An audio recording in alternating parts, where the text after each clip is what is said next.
Welcome back to the Best Ball Boardroom. It is August 21st. We are about 2.5 weeks away from the regular season finally starting. Oof, we've got a fun one. We heard from the grapevine that you all like watching 555 DraftKings Best Ball Draft. So I figured what better timing after the fantastic draft, highly entertaining one we all saw last night, to bring on someone who I've been grinding against all throughout the summer in these 555s and a lot of the other high stakes. You all know him as CSU Ram. Peter Jennings, how are we doing? Great. We're drafting right next to each other, I see. The board just loaded up. You have the 3 spot, which I think is a great spot, and I have the number 4 spot, so this will be fun. Nice. And definitely recognize some familiar names in here. Pepper Prince down here is Dan Zach. We've got Cal from Roto Grinders, also was in the 50K contest this past week. McLovin, Liam Murphy out here as well. How you doing? How are things going? Great. Been just got back from Vegas. Been grinding the best ball streets like you mentioned.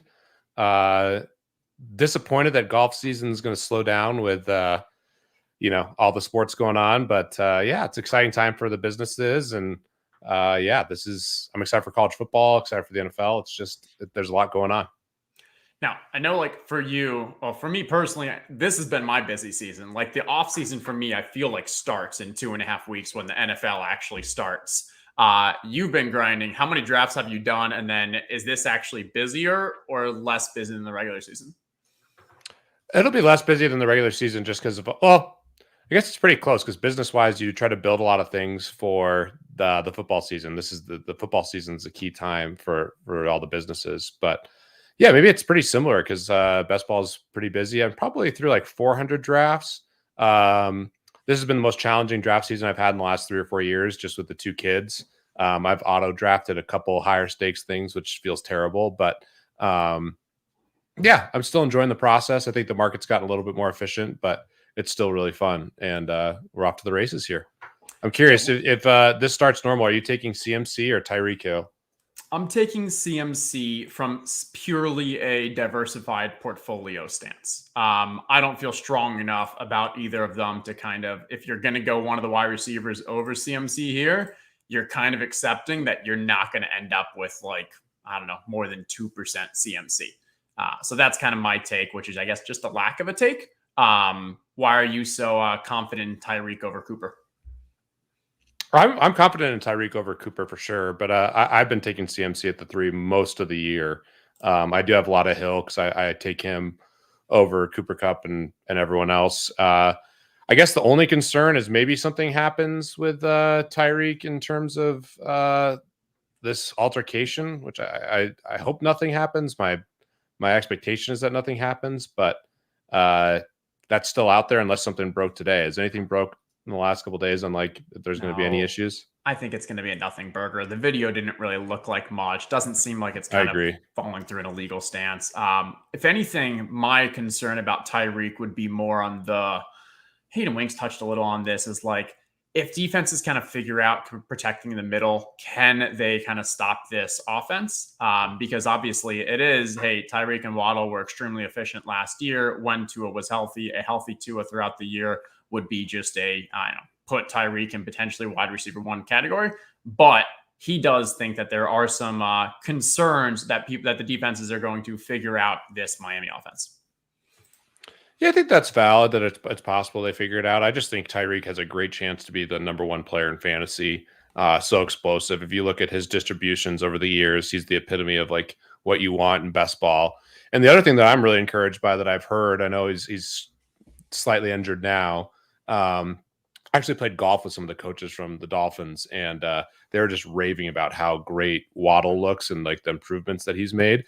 And to me, that's a big benefit because, yeah, those 2 had a ton of target share, but I think teams will get burned trying to double one or the other, and I think they're going to have to play somewhat honest defense against these guys. So to me, I love Tyreek, and especially right now, like, there's a good chance I'll be able to get Tyreek and Waddle with how things are going, which I think is like an unbelievable start. Obviously, there's some downside. Maybe that happens, but I also could see the Dolphins being even more efficient this year. They have a great coach.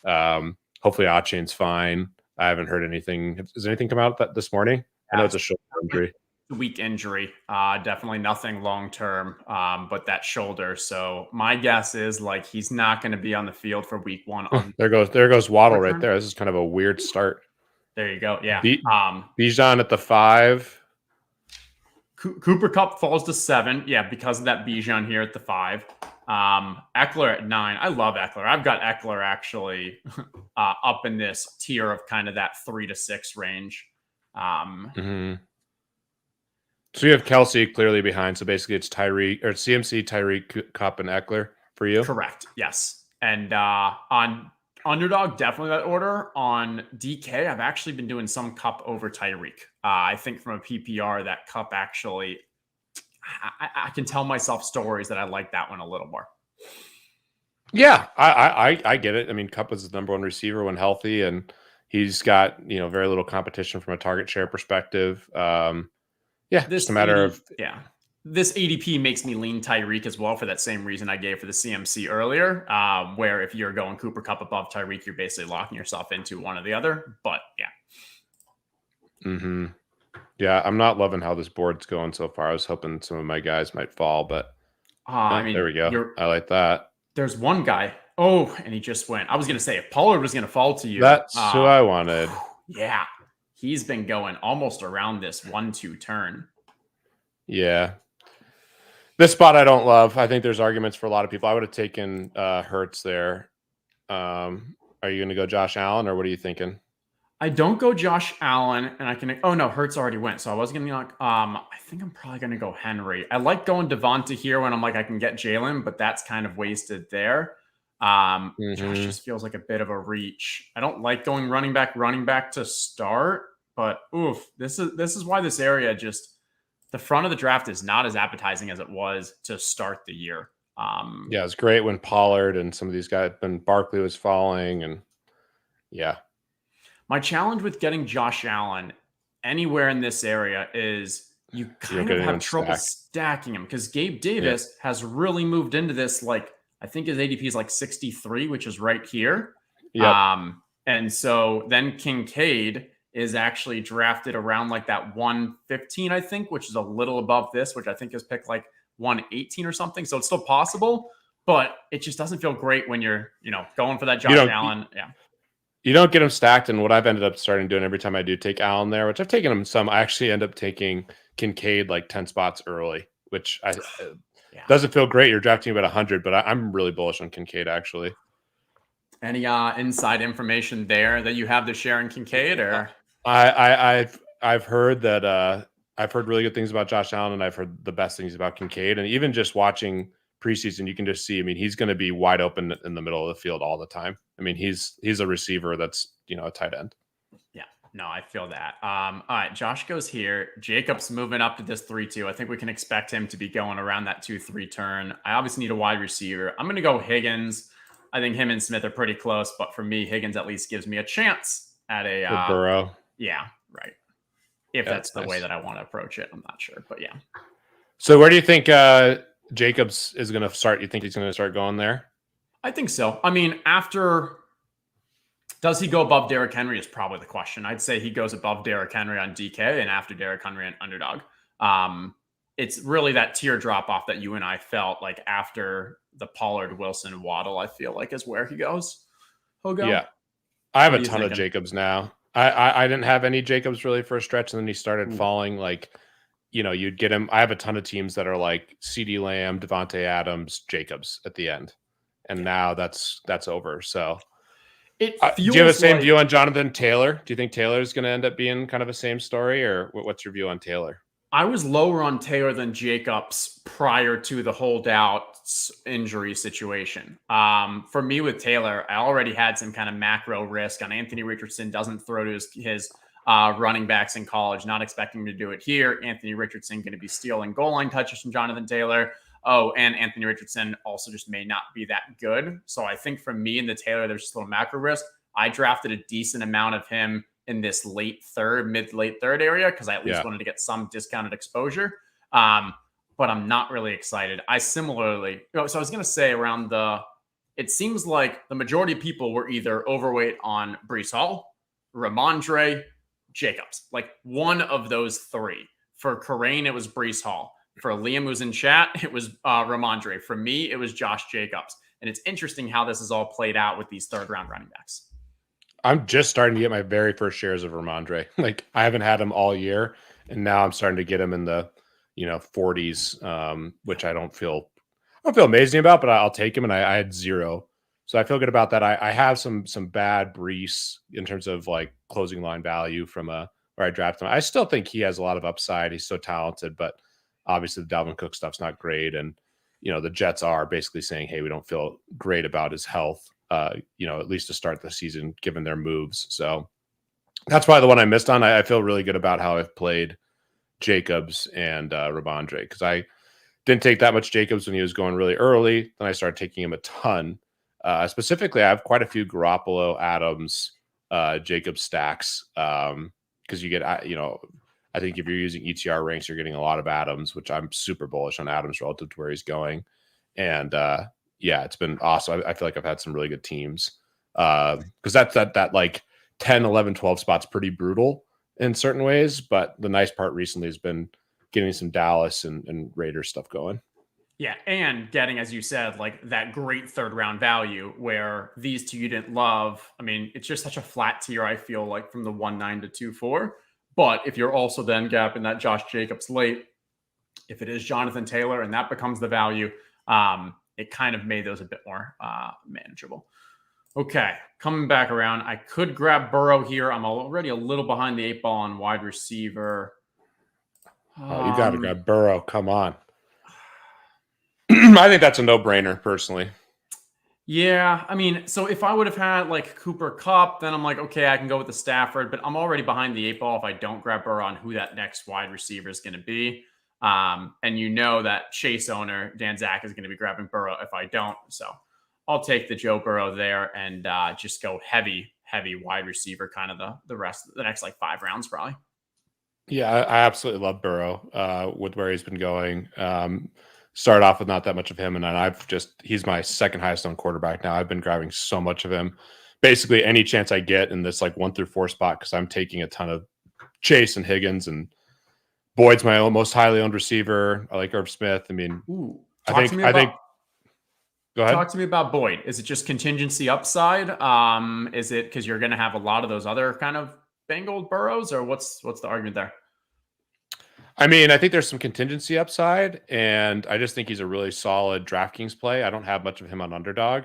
Actually, I have very little of him on Underdog, but on DraftKings, I mean, he's going in like the 120s, 130s, even without the contingency stuff. I mean, he's a pretty nice best ball type player, PPR guy. And to me, the benefit is like, my view is I want players on great offenses, which I know that's a very basic take, but I think the Bengals are going to be awesome, and he's going to have some spike weeks. If you just kind of look through his history, like, yeah, he'll have some duds, and obviously he's the number 3 target, but there are weeks where he has some really big games, and if any one of the receivers gets hurt, he jumps into a really good position. So I'm pretty bullish on him where he's going, and yeah, I just think he's someone that you want exposure to. I mean, last year he had that 8 catch, 155-yard touchdown game. He had a couple of those where he went over 100 yards and a touchdown, and that's pretty awesome for where he's going. Yeah, I think him and Zay Jones kind of have very similar arguments. I like Zay a little more, just because I think Zay, and especially with the 2 wide receiver sets aspect, but I don't think it's an either or.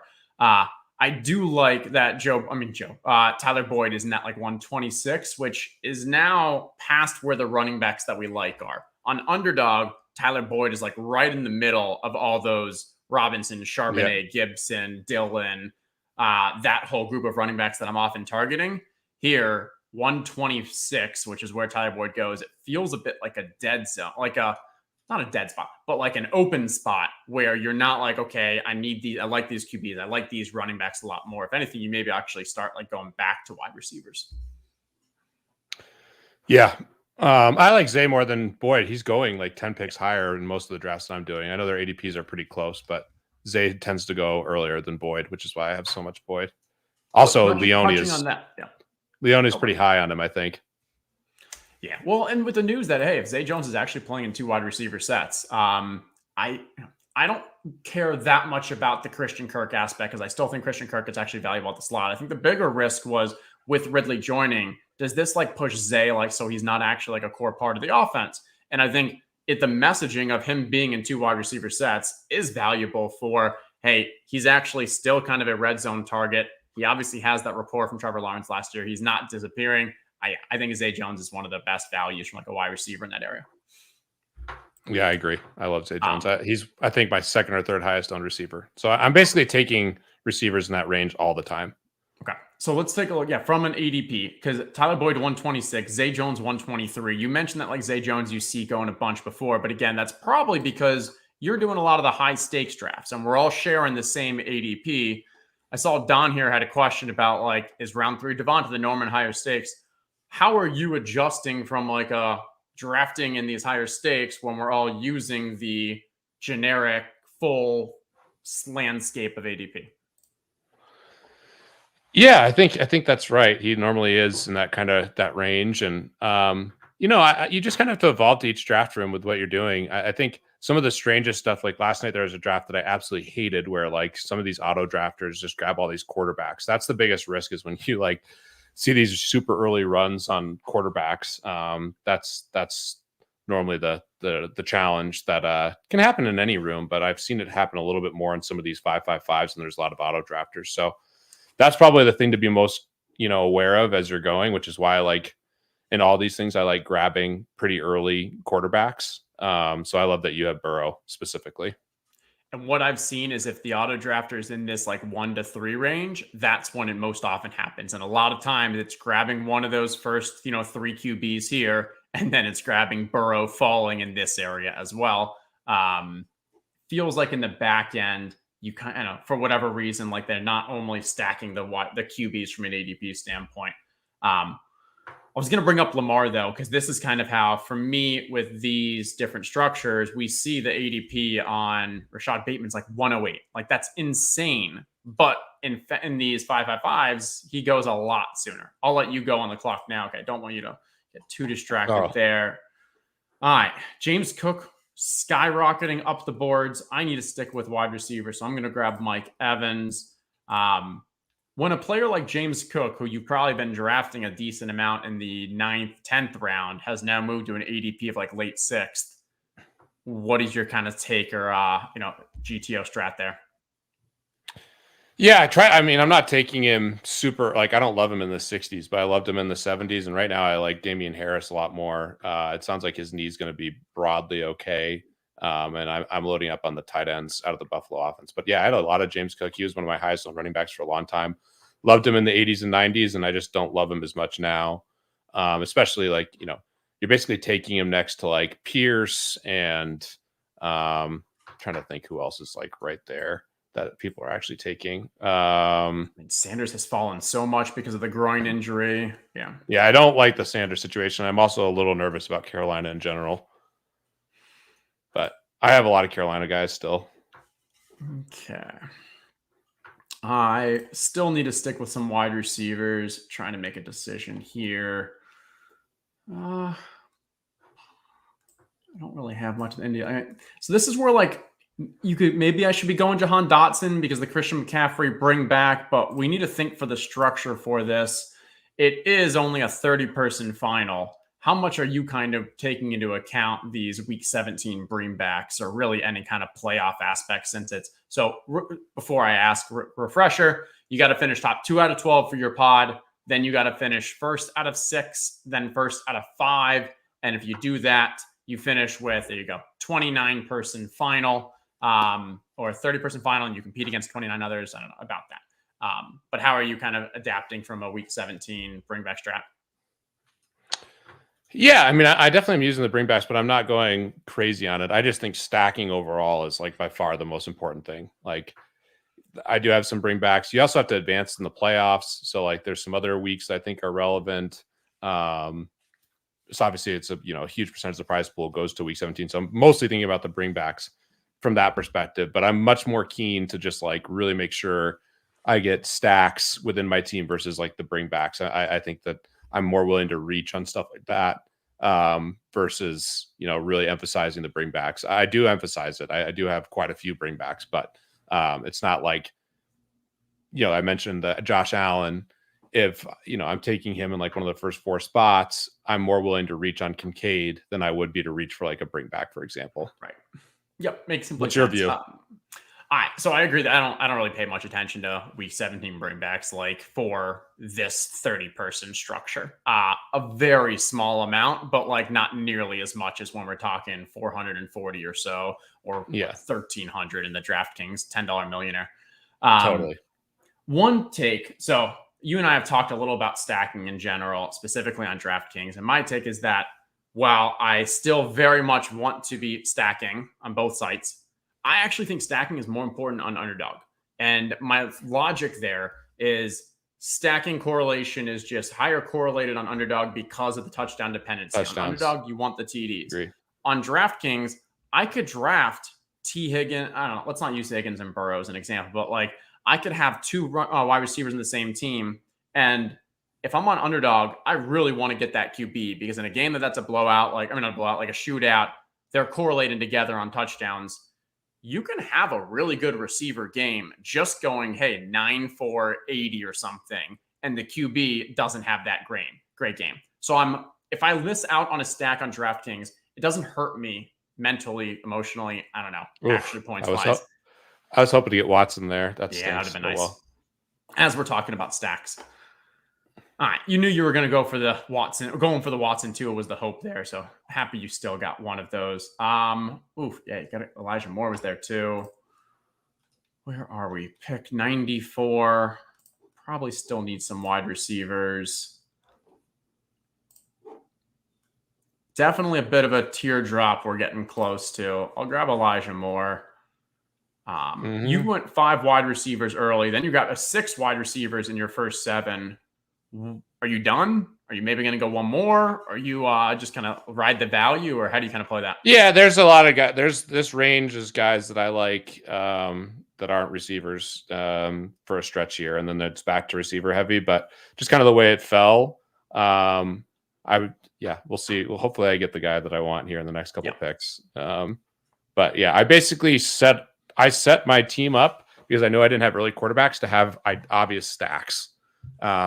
So yeah, the dream scenario was I was going to get Watson and Tua, but I'm hopeful. There's a couple guys that I'm happy with here that aren't receivers with pick 100. So I like that. Yeah, and we'll see. Go for it. No, I was going to say we'll see what happens. But running back wise, this is going to be a weak running back team, but I'm fine with that.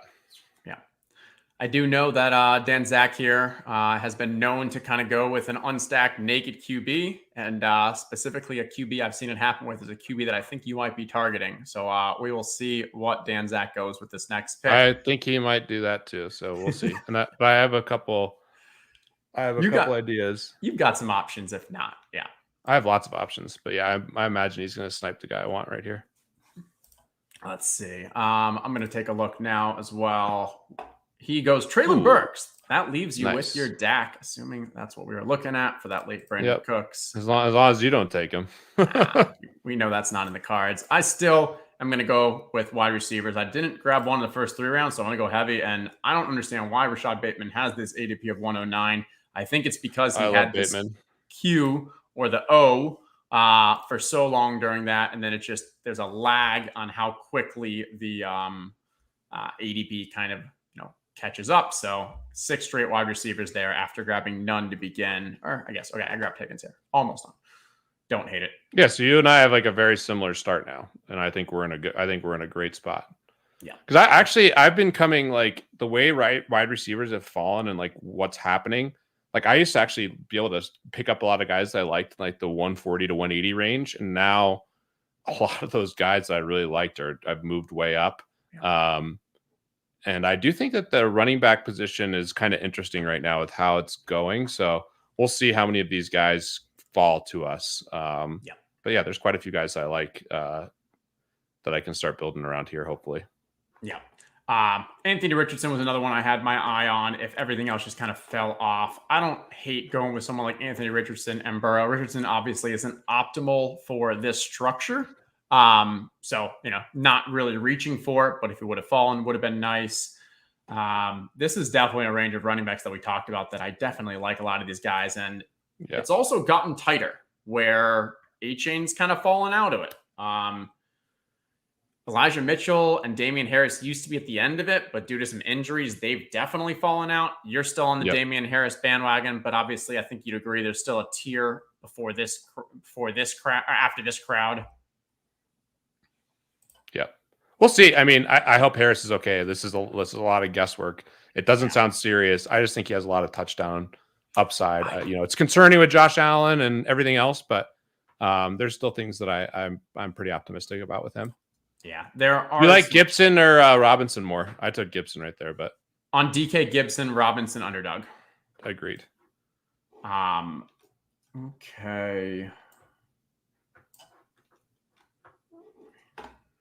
Daniel Jones is just a falling value. Such a good value.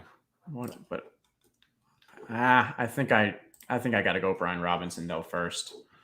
I would have taken him on the way back. Obviously, you probably would have too. Yeah. All right. So you would have gone Gibson and Robinson. A lot of people know my stance on this, but I would love to hear your love thought. Those together. Yeah, I have the same exact view as you. I thought you did a great job in your thread. I've always taken them. A lot of people are just like, oh, you have to be perfect. And especially in this contest, you definitely don't. And yeah, there's the ping pong theory. And just a lot of times, if you look at kind of how backfields play out, it's like, it switches, and just having that certainty, especially if you have a team like we're building here where, weak at running back, it's just so nice to get 2 out of the 3 guys because you're going to luck into some big weeks, randomly with either or. And I like doing that personally in a big way. Now, there's certain spots where it can be a little redundant, but broadly, I think it's a good strategy. And they're so cheap in this area. Like if you're talking, we want to say Jahmyr Gibbs and Dave Montgomery. While I like both of them in a vacuum, I don't love them both together because you're spending so much capital. But we're talking two 10th rounders here. It's really just a bet on Eric Bieniemy being able to turn that offense into like a halfway decent offense and a creative run scheme that can benefit either one of them substantially or both of them together. Mm-hmm. Okay, we're coming back around. We're in a little weird area. At least queue up some Jarek. I like Jarek where you are with this is where he's kind of fits and it's like a good bring back spot. Yeah, it gives me that little bring back. It gives me a 4th guy, different bye week. So I don't hate that. Looking to see if I'm missing out on anything else. I think I'll probably just go with Jarek. That's 100% what I would do there. And this is a smidge early. You might be able to with now beforehand when there was more uncertainty, I probably could have waited, but here I'm pretty happy to grab A-Chain with Tua because I think his big upside is in the passing game too. I mean, the Dolphins have so much speed, and I'm pretty bullish. I think, they're just a really well coached team, and they have a lot of speed. And we'll see on Tua, but I've heard broadly good things on Tua. Okay. Yep, I like it. I'm also taking a look at elsewhere in the draft to see if there's anything we should be cognizant of. No one has more than 2 QBs, so no wonkiness there. McLovin is the only one. Actually, Oxford has Kittle, Freiermuth. McLovin has Pitts and Njoku, but nothing crazy there either. From a larger kind of macro, anything you're looking at in drafts at this point to kind of help map out the rest of your picks? This is what you're doing is super important. It's just identifying where people are heavy on certain players. So we'll probably see a lot of running backs go. We'll start to see tight ends start to fall. This is a really important part of the draft. And I just hate when you're like forced into drafting certain positions that you don't want to draft. And like, you have to take some of these guys. And I think you and I are set up really well. I mean, I feel very good. What I hate is when I'm heavy tight end, quarterback, running back, and I'm having to just like catch up on receivers. Like this is a range that I used to be able to do that a little bit. And now I don't feel as confident that like, if you're just jamming receivers for like the next 5 picks, like I feel like it doesn't work out as well as it used to. There's like 2 to 3 guys in this space that I like as breakouts. but that doesn't mean I want to be limited to having to get those guys and targeting those guys this late, especially when it's uncorrelated without a stack. And like, for example, down here, love Jaden Reed. I think he's one of the best values on the board at 175. Let's see, I think Marvin Mims I'm pretty high on as well. Just keep going down the rookies, I guess. Mingo as well. I think they're just all good values because we're looking at, hey, the general DK population, how they're drafting, and they just shouldn't be where they are from a kind of upside stance from a DK scoring. That said, question for you. Did you consider Mark Andrews at this 211, given I know you are high on Mark Andrews? You went Tyreek with the first one. I didn't. I would have considered Andrews on the way back, but not there. Okay, maybe like the Andrews, I hate taking a lobby. I hate the way it fell. I like taking Jalen Hurts a lot right there. My dream scenario is starting with Jalen Hurts, but it didn't happen that way. He went early. How often when you go Hurts here are you getting Devonta to fall back to you? Not that often, but enough where it's great.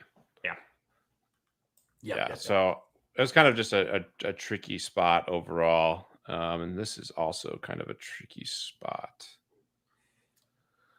Take your time, grab yours. I'm going to try to figure out what I want. It's not great, but speaking of Damian Harris, I will snag him there. Okay. I've got McCaffrey, Henry, Robinson, McKinnon. Could use another running back. I do like Mooney. That's the best. That's my number one guy on the board, right? Just pure value wise. And for me, who can still kind of grab some more wide receivers. This is where like it's tempting to be like, we have no tight ends. I should probably just grab a tight end. And maybe this actually is, because before I knew I could get those stronger tight ends at the back of the draft, but now your Ferguson's moved up to 69, your Musgrave's 178. So I think I'm probably going to grab a tight end here just because, like, I don't know, it's harder to kind of go with three that I like later, just given how much they've been jumping up. Mm-hmm. I need to start thinking about my QB2 as well. Don't really have any stack partners, so wouldn't hurt to grab a tight end that gives me a late stack partner too. Oh, guy wanted Gallup so bad. Fucking A. That was my guy. Did you consider Gallup instead of Harris here, or hindsight? I did. I almost went Gallup, but whatever. I actually really like Harris, so I'm kind of just doing that. But yeah, that was not an ideal the way things have fallen. And Everett was another guy I liked. Okay. Yeah, Everett, who I would have probably gone here, even though I couldn't get a late stack with him. Just like being attached to that offense. I'm not going to grab Elijah with McCaffrey. Yeah, I'm going to grab Chig. I don't think he's a high volume guy, but he might be the downfield threat for the Titans this year. And I'm going to have at least 3 tight end, maybe even 4 tight end build here. Yep. Well, I grabbed. Now I'm really hurting here on some of these guys, but it's all right. Fill that running back. I got all the running backs that I actually like. That range of running backs, like I love the Gibson, Charbonnet, like that whole range. And then I just feel like Harris and Mitchell both have extreme upside if things break their way. Just in terms of like some big games. Like I think Harris could have a couple touchdown games. We'll see. Allen steals a lot of the thunder there, but if something happens, I think he has some real upside. And then Mitchell's the same way. And basically, the concept is you're taking these running backs that have a clear path to a good amount of volume with an injury, and they're on good offenses. Elijah Mitchell was one of my highest owned running backs earlier in the offseason because I just love being attached to San Francisco's offense and kind of what you're seeing from that ground game, from an efficiency, big play opportunity. Contingency upside if something was to actually happen to McCaffrey, even though Mitchell doesn't have a history of catching passes. I still think his role would expand. But then he had that injury, had him sidelined for at least 2 to 3 weeks. His ADP has dropped, I'd say, almost 2 rounds. And then the talk was, is it TDP? Is it Mason? I still think it's going to be Elijah Mitchell, but I don't know. Maybe I've been a little scared in capitalizing on the dip. I'd be shocked if it wasn't Elijah Mitchell, but yeah, the injury stuff is concerning. So we'll see. Shanahan said he expects him back this week.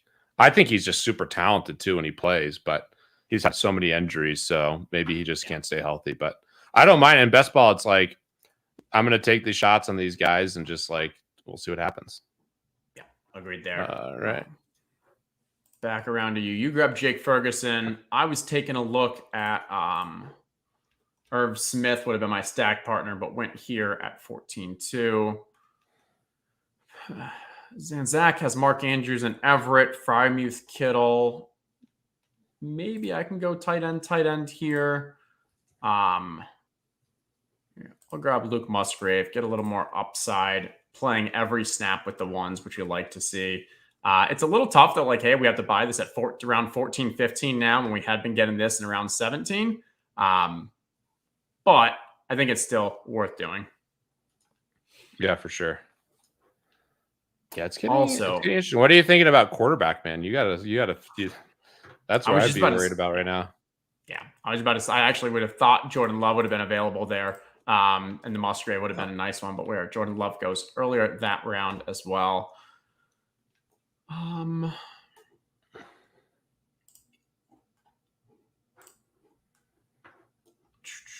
Thinking through what other late stacks I can kind of bring to the table. How nervous did Bryce Young just went too, huh? Let's see. Go back to the draft board. Bryce Young, yeah, went here with Geno and Josh Allen. Oxford grabbing a third QB, kind of early with Josh Allen, but yeah. I know you're on team 3 QB. Kyler goes there. All right, yeah, I need to pull a trigger. I've got Brian Robinson. I got a late stack partner that I could maybe grab for later on for Washington. So I'm just going to grab Sam Howell here. I like it. I'm grabbing Dawson Knox, who I'm just grabbing these guys on offenses that are going to score a lot of touchdowns. Super simple, but Dawson Knox is my highest owned tight end on Underdog, 26%. Don't even want it to be that high, but it's just I don't get his price, especially like on Underdog where it's so TD dependent. Being attached to Josh Allen, we've seen in years past that the number one key to breaking out for late tight ends is just being attached to a high-powered passing offense. Dalton Schultz did it. Gronk did it. Dawson Knox did it previously. Even Evan Ingram last year. So that's where I'm taking so much Dawson Knox. Yeah, I think he's pretty solid. And I know it's an interesting thing. I started with 6 receivers and I haven't drafted one in a long time. No, and that's I think that's the right play. You went 6 out of 7. And what are the chances that wide receivers being drafted now are more important to your team than these other positions? And I don't think it's that high. Yeah, especially when you start off with so many receivers. And you did a great job too of getting the receivers. And that was the biggest edge. Last year I thought was like the most inefficient year. It was just like everyone was obsessed with all these running backs. I thought I had a lot of warts going in the first couple of rounds. And it's like, yeah, receivers are just way more stable in today's NFL. And now everyone's kind of flipped on that. So it's unfortunate that that's happened. It's, I think, one thing that's made this year much more efficient. People are just getting a lot better, but it's harder to find some of these like huge edges. I still think there's a lot in roster construction and other things you can do to have an edge, but it's not as glaring as it was in years past. Yeah, I feel that. The table stakes has substantially risen. And it also, contest selection is so important because if you're playing the $10 DraftKings, your ROI from a median standpoint, from an expected value standpoint, is probably like 30+% just if you know the basics and you're actually drafting. And so like if you find the softest contest, that might be where you spend your time.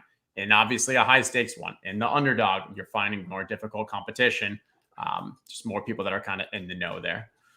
Mm-hmm. Let's see. Hayden Hurst. So I took a guy I don't love taking where I'm taking him, but I need to just continue to invest in this tight end position with how things are set up. Same I almost took Hayden Hurst. I would have grabbed the opposite of Hunter Henry and Hayden Hurst. Very high in both. Who do you like? Who do you like more? I think Hayden Hurst. Yeah, I probably do too. Yeah, I think it's. I have more Hayden Hurst. Hayden Hurst has a better chance of actually leading that offense in receptions. It wouldn't be the most shocking. The Patriots are just going to play slower, I think. They have a very difficult schedule from the defenses they're going against. Obviously, in division, you have 3 great defenses. I believe and even if we could be wrong about the Mike Gesicki role. And if we're wrong about the Mike Gesicki role, Hayden Hurst doesn't have that second tight end that just got paid on that roster. There's Gesicki right there. Yeah. All right. Dan Zach grabs his 4th QB. I don't get that. I have 2. I am wanting to grab a 3rd. I don't know if you were planning on this, but I do not like Desmond Ridder, and I have Drake London. Okay, fine. I'll take him. Take him. I have no New England. Who loves Ridder? Someone loves Ridder. That Levitan was talking about. And yes, you knew what I wanted to do, which is why I took Henry ahead of. Yeah. If Ridder wasn't there, I would have had to gone Henry. Or if I didn't have Drake London on my team, definitely would have gone with the Mac Jones.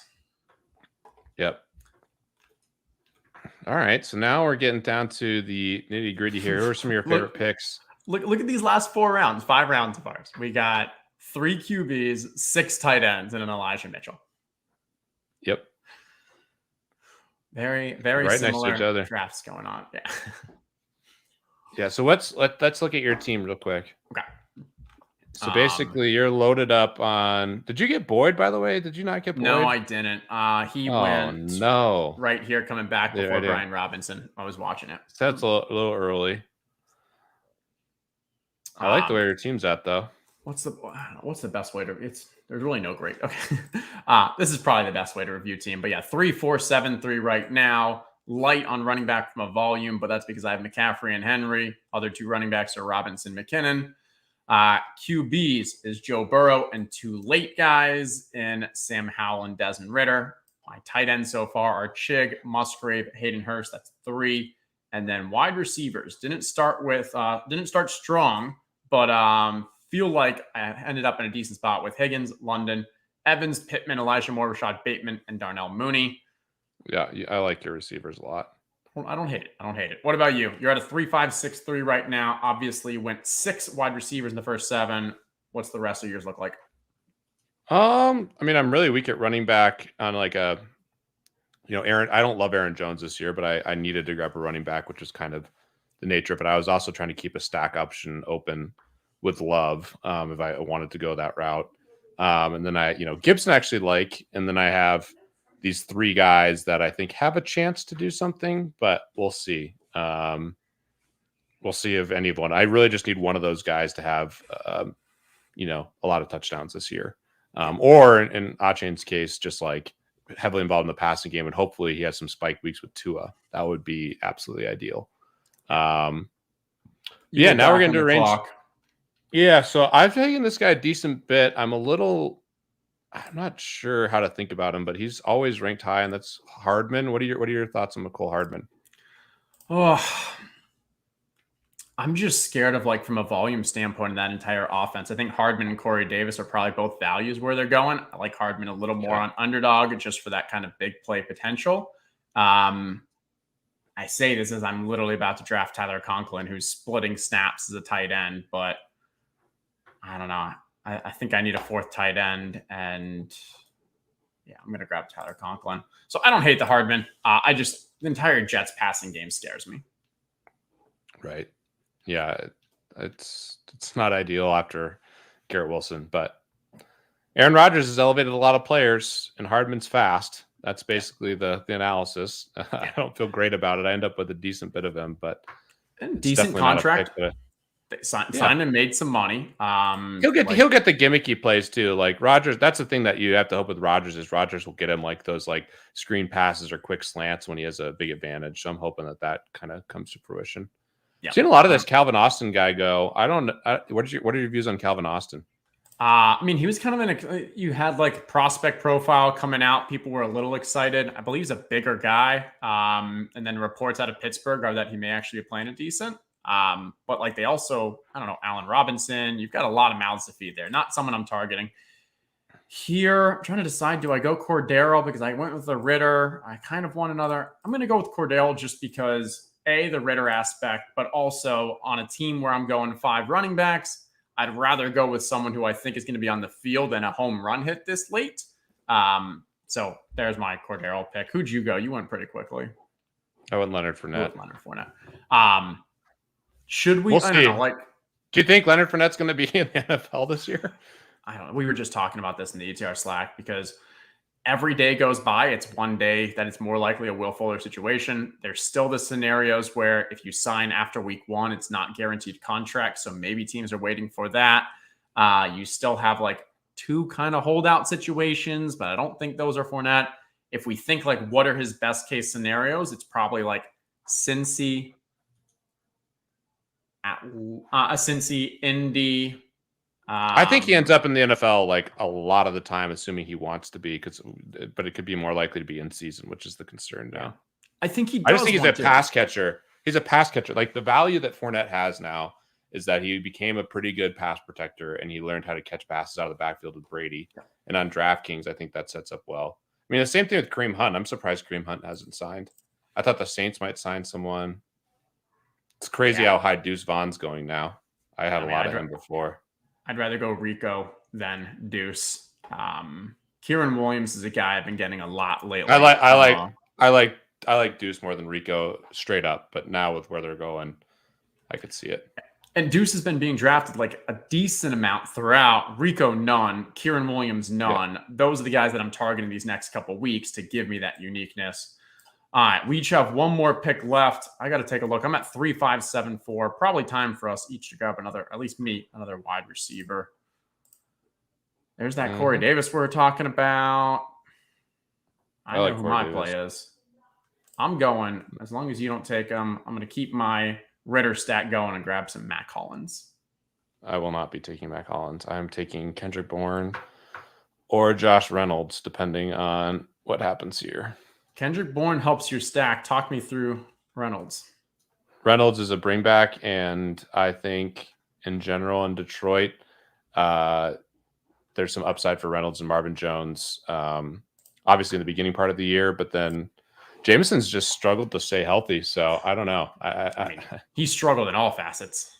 Yeah, obviously the suspension, but like, and he could be great. I have no Jameson, so it's like it's kind of already a stance, and like that feels terrible because he is super explosive and fast. But like, yeah, I think that there's some upside.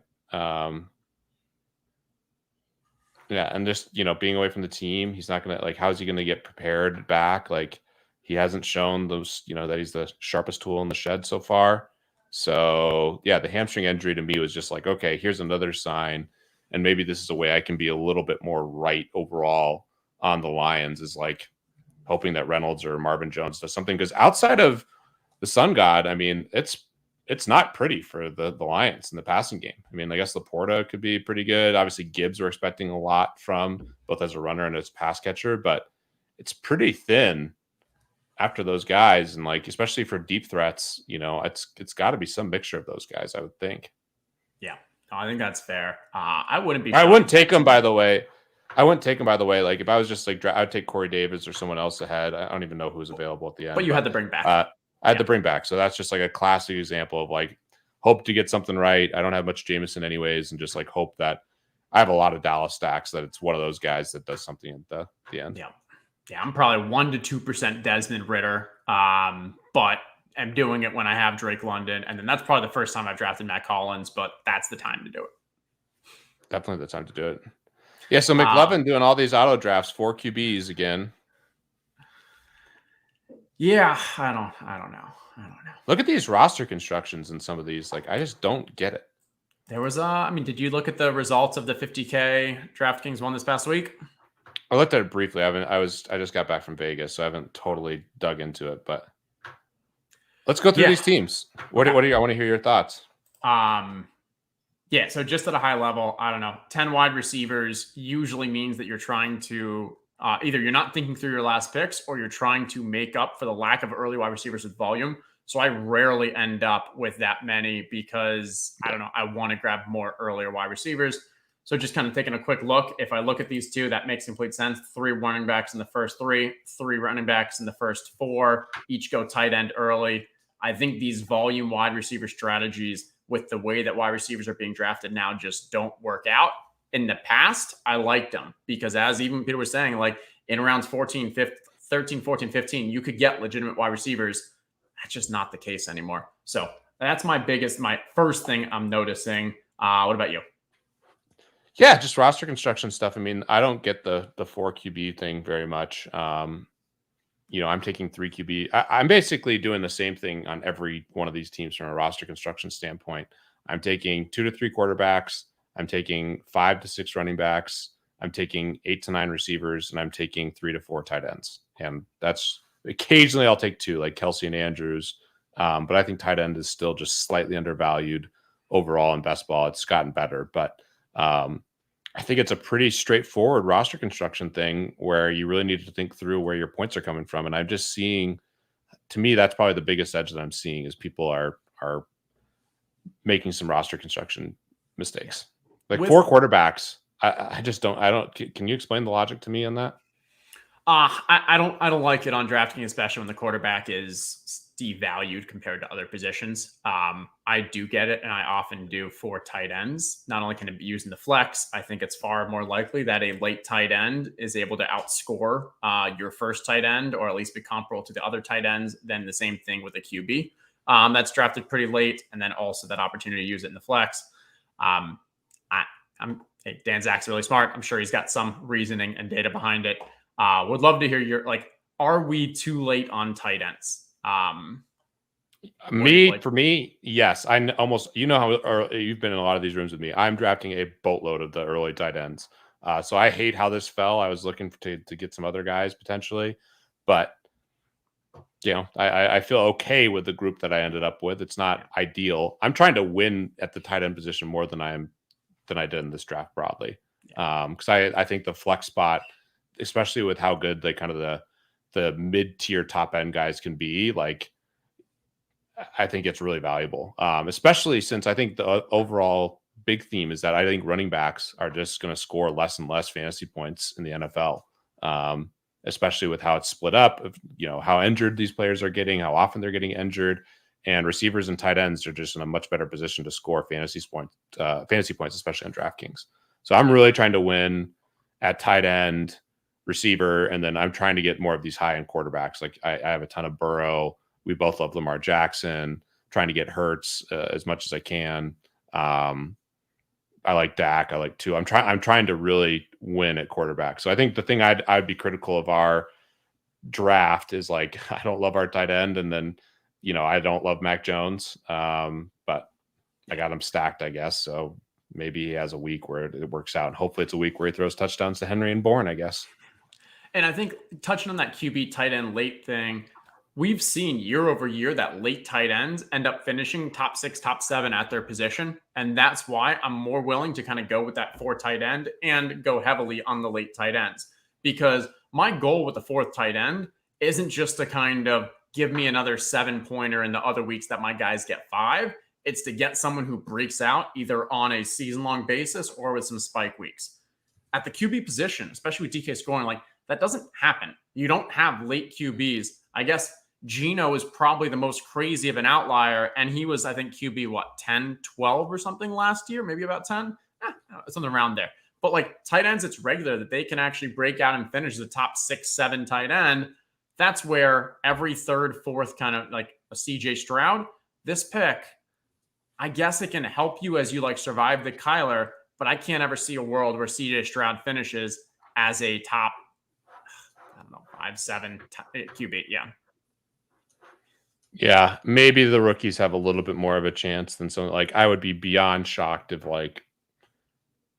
Jimmy Garoppolo, who I actually have some of, or Mac Jones or Ritter or Howell were like an elite quarterback this year from a fantasy point perspective. Yeah. So Stroud maybe has a smidge more upside, but I would be shocked too by him doing super well.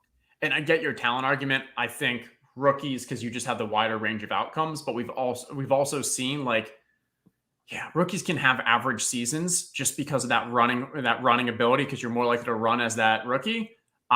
Coaches love to just kind of protect them, slow it down for them. It's hard to have that true breakout season unless you're getting it down to the ground. Yeah, I really don't like the late running backs in general, or quarterbacks. I'm sorry. I used to be a little bit higher on Young because I thought he could run some touchdowns in. I still think he could. He's definitely got a lot of escapability in the pocket, which is a great superpower, but it's been ugly watching their offensive line so far. I'm pretty nervous about Carolina relative to where I was, a couple weeks ago. The preseason doesn't mean a ton, but that's something I'm definitely watching is the line of scrimmage, and their offensive line, their starters have just been getting destroyed. So that's not what I wanted to see for Carolina, who I already expected to have a bad offensive line, but it looks like it could be like horrific, and with a short quarterback and not that much talent around, like I'm pretty nervous for Carolina. Yeah. And I think my thought going in is they'd be a better run blocking than pass blocking team. We saw they were efficient on the ground when you had both Deonta Foreman and Chuba Hubbard had solid games behind them. But I'm sure there's a larger macro. If you have no ability to kind of pass the ball, you're not going to be able to run it either. Stack the box and go from there. Totally. Peter, this was fun. Appreciate you joining. You got a lot going on. Give the people what's going on in your world the next couple of weeks, then leading in the NFL season.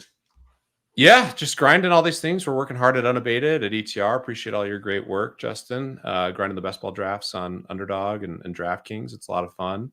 And yeah, also at the Solver, we have some cool new products coming out that I'm really excited about. So yeah, just trying to grind and make sure we have everything in place to help people win money and save time, this football season. And it should be a lot of fun. Awesome. Well, this was a blast. Oh, I'm going to give one more personal shout out too. Just kind of tease it on Twitter in a reply earlier, but I'll announce it officially tomorrow. Going to be doing a DraftKings show each week as well, strategy show, and kicking that off tomorrow. I'll be doing some best ball, doing some just more DraftKings general, little Rainmakers talk as well. So we just put this in the podcast channel. So I'm going to at least put this. Oh, those links did not work at all. Let me try it one at a time. But go ahead, subscribe to those. You can just go to the podcast channels and type in DraftKings and Justin Herzig. It'll show up. But thanks to our partners, DraftKings, on this. And this was fun. Peter, this is a great draft. I think we did pretty decent. It'll be a fun one to track throughout the year. Yeah, I don't hate my team. It's not my favorite team of the year, but I certainly like it. And I like the start that you had. I wish you would have gotten Boyd, I guess. But if you're going to have a Ritter team, you got the right guys around Ritter. So I like that. And I think broadly, we kind of took what was given to us in the draft. And to me, the biggest thing that we did well is, you are really strong at running back and receiver, which I think is set up well. And then you have 4 tight ends. So hopefully one of those guys hits. Hope for the best. All right, chat, you were fantastic as well. Appreciate you joining us. We will be back on Thursday with an exciting guest. We are broadening our reach, bringing on one of the top Instagram follows. That's a new world to me. I'm excited to learn from them. Everyone else, see you all in the ETR Discord. See you on the Twitter streets. See you next week. See you this week on Thursday. Bye.